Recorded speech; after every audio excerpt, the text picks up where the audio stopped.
Yo, hello everyone, and welcome back again to a brand new video. In today's tutorial, guys, I'm going to show you how you could be adding Mailchimp to Shopify.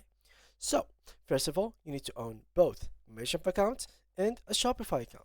For the Shopify account, it's pretty simple. So go to shopify.com, and right through there, you simply have to click on login, log to your account if you do have one. In case you didn't have, then sign up or click on get free trial. So here, you simply have to go like this and sign into your account just like so. And meanwhile, once your account is getting registered or created, go ahead to Mailchimp and make sure to go to integrations. Make sure that Shopify is available within this platform. To do so, click on Shopify, just like this, type in Shopify, I mean. And in case you had Shopify, the free version, choose the first one, the premium version, select the second one.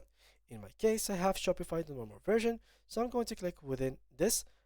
Let's check if there is any cost, and as you can see, there is nothing that mentions that we need to pay anything to get this extension or integration working in both websites. So let's click on get started. And as we do this, remind me next time, they will take us to appshopify.com. I'm going to install. They will take me here to choose an account, or basically to choose a website. Since I don't have really right now a website, I'm going to create one really fast and very easy to create one in Shopify. Let me show you right here. Yeah, we don't have the access, so I'm going to open Shopify once more. There we go. Log in and wait a little bit.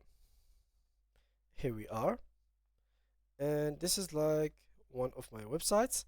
I'm not gonna do this. I'm going to go to all stores, and I'm going to create a new one because these ones are inactive at the moment since they are old enough, and I use them for tutorial cases. So next, next, next, and here we go. Now once it is created, you will get a link that looks like this, your store.myshopify.com. All you need to do next is basically copy it and paste it. It's very easy and very simple. So this is the code. I'm just gonna do this. So this is like literally what it would look like.